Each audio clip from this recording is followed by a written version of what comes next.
Boa noite a todos. No vídeo de hoje nós vamos falar sobre a tríade neonatal em gatos. Eu me chamo Isadora Frota, sou médica veterinária pós-graduada em medicina felina e ajudo veterinários a tratar os gatos nas suas principais alterações, sejam elas clínicas ou emergenciais. Ela é mais uma manifestação clínica do que um diagnóstico propriamente dito. Vai acontecer normalmente em filhotes de 3 a 10 dias de idade e ela vai sempre evoluir com quadros de hipoglicemia, hipotensão, às vezes também a desidratação, e o paciente muitas vezes acaba vindo a óbito.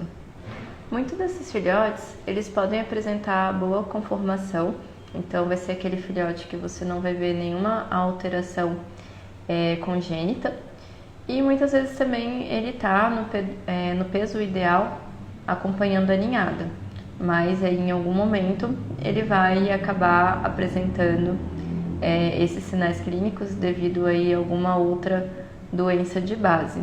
Então, por conta dessa tríade, se não tratada corretamente, sempre evoluir para óbito, é muito importante que a gente consiga identificar isso no início, para a gente conseguir tirar esse filhote da crise, até a gente conseguir diagnosticar o que gerou essa tríade e tratar para que a gente consiga ter êxito aí no nosso tratamento.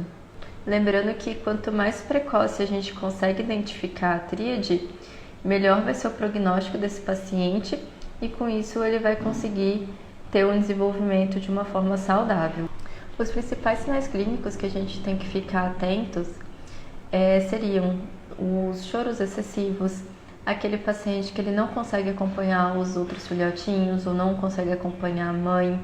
A gente nota também uma dificuldade na hora de mamar. Ele pode apresentar também a diminuição do tônus muscular, então aquele paciente que ele fica mais molinho. A mucosa pode ficar hipocurada, às vezes até mesmo cianótica.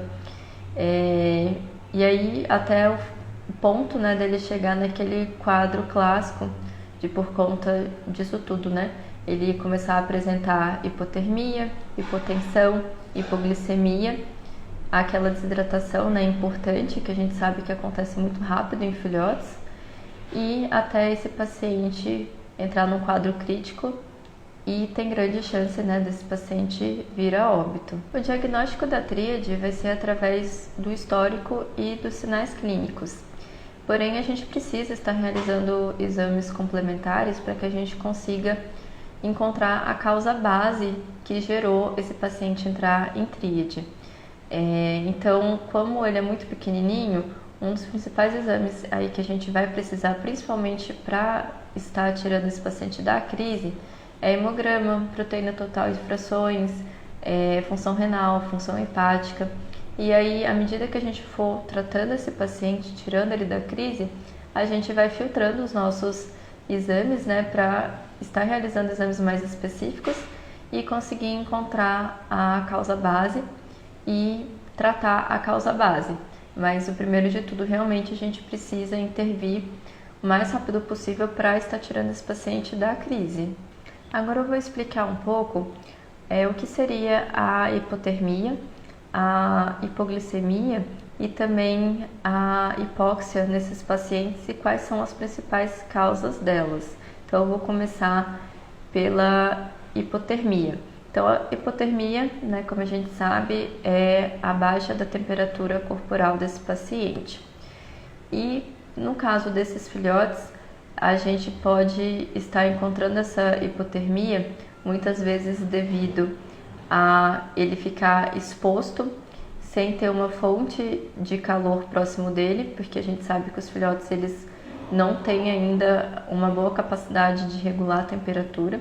Então, se esse paciente ele fica longe da mãe, ele acaba não tendo uma fonte ali de calor e com isso ele pode perder temperatura. E isso também é agravado por conta de filhotes não terem reservas de gordura, então com isso facilita ainda mais dele estar perdendo temperatura para o ambiente. A hipoglicemia, ela é a diminuição da glicose na corrente sanguínea, tá?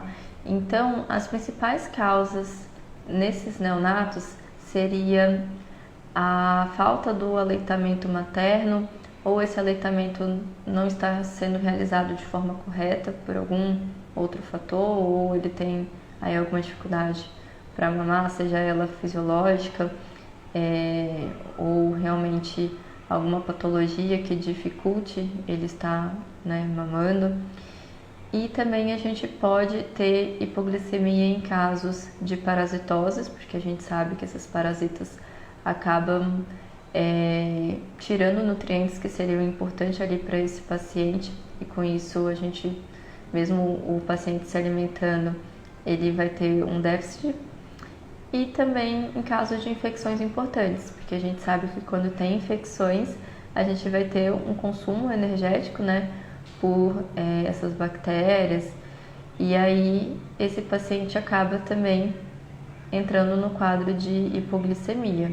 A hipóxia, ela é caracterizada pela diminuição do oxigênio nos tecidos. Então, ela, nesses casos, né, ela pode ser causada tanto por uma dificuldade ali na hora da realização do parto, quanto de hipotensão e também hipotermia. E porque quando a gente tem esses quadros, né, mais severos, a gente vai ter diminuição, vai entrar também em quadros de hipóxia.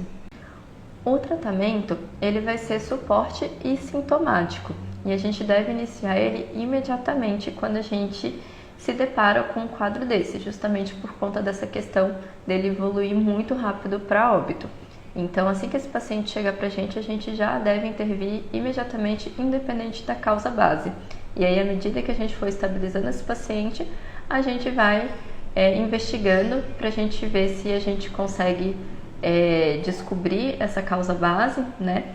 E conseguir estar tratando ela para que esses quadros não ocorram novamente. Mas assim que esse paciente chegou para a gente, imediatamente a gente precisa começar com um tratamento para estabilizar esses quadros de hipóxia, hipotensão, hipotermia e hipoglicemia.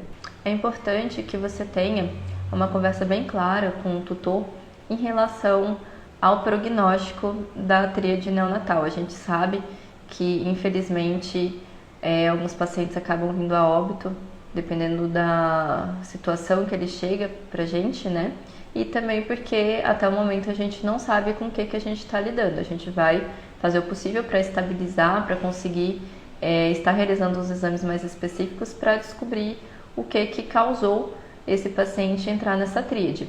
Mas isso precisa ficar bem claro para o tutor, que infelizmente é um prognóstico que é reservado e que pode sim esse paciente acabar vindo a óbito por conta de ser muito pequeno, e a gente saber que filhotes eles acabam evoluindo de uma forma desfavorável dependendo do tempo que ele já está com a tríade, né, instalada.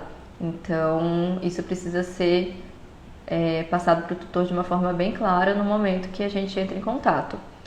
E assim que a gente chega com esse paciente, a gente precisa realizar todos os parâmetros, principalmente aí temperatura, pressão, oximetria, para que a gente consiga estabilizar esses sinais clínicos, né, que são os mais importantes. E também esse paciente ele vai precisar de um monitoramento a cada 15, 30 minutos, depende da situação. Então isso também precisa ficar bem claro para o tutor, que esse paciente precisa ficar internado, e muitas vezes esse paciente precisa, inclusive, de ficar em uma UTI para conseguir estar realizando esses parâmetros, né, e controlando todos esses sinais clínicos o mais rápido possível.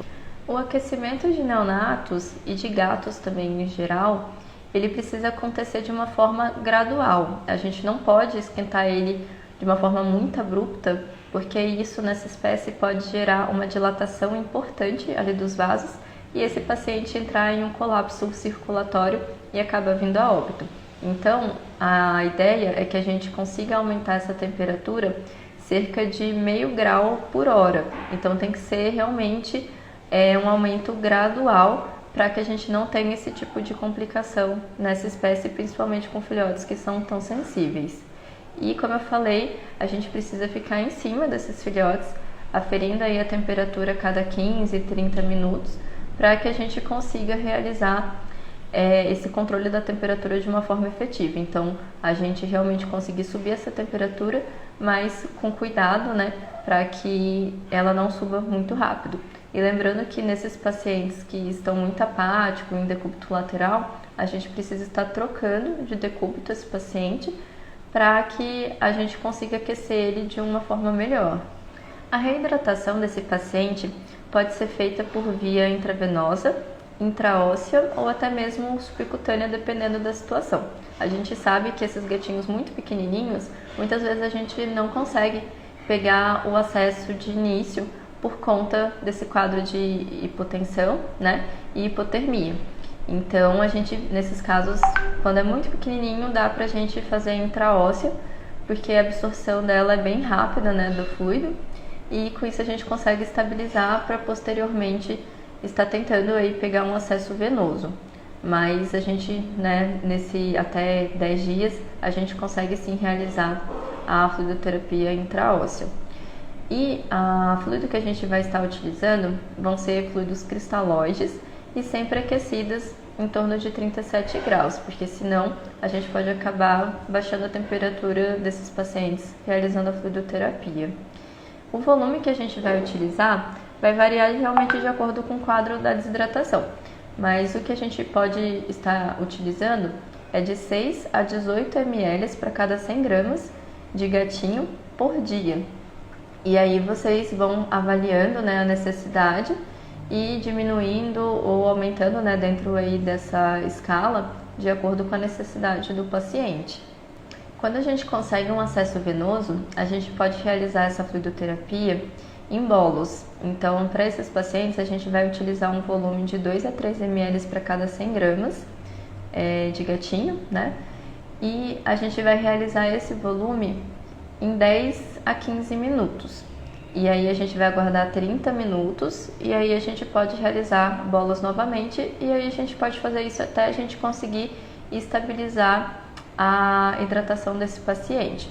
Mas lembrando sempre de, né, acompanhar a clínica dele, auscultar, para que a gente evite aí complicações dessas fluidoterapias um pouco mais intensas nessa espécie. A reposição da glicemia pode ser feita em bolos, com a glicose a 25%, aí num volume de 1 ml para cada 100 gramas de gatinho. E aí a gente pode também manter esse paciente numa solução glicosada. Lembrando que o ideal para estar fazendo isso é já ter o acesso venoso para evitar qualquer alteração por conta da glicose. E aí, depois que esse paciente estiver reidratado, a gente pode passar a utilizar essa glicose por via oral. E aí, a via oral a gente vai usar a glicose a 5% ou 10%, e a gente pode estar utilizando de 1 a 2 mlzinhos para o paciente. E aí a gente vai aferindo a glicemia, né, para a gente ir acompanhando a necessidade de estar realizando ou não a glicose. Os sinais de melhora desse paciente giram em torno do retorno do reflexo de sucção, então esse paciente ele vai voltar a tentar mamar, né, e também o retorno dos burburígmos intestinais. Então, quando isso acontecer, a gente já consegue começar a introduzir a alimentação novamente. E aí essa alimentação pode ser feita através da mamadeira ou através da sonda orogástrica. Lembrando que pacientes até 10 dias, eles não têm reflexo de tosse. Então, na hora de passar a sonda, tem que ter muito cuidado para que a gente não faça falsa via, né, de forma iatrogênica. Esses são os cuidados que devemos ter com esses nossos pacientes com tríade neonatal. Lembrando de sempre estar pesquisando a causa base para que a gente consiga tratar de forma adequada, evitando tanto recidiva quanto não resolução do nosso quadro. A maior dificuldade que eu vejo hoje é realmente no controle desses parâmetros, porque a gente precisa de alguém com disponibilidade para estar aferindo ali o tempo todo para conseguir controlar de uma forma mais rápida e mais eficaz. Lembrando também que a hipotensão em gatos acompanha a hipotermia. Então, não adianta a gente tentar aumentar a pressão desse paciente se a temperatura estiver baixa.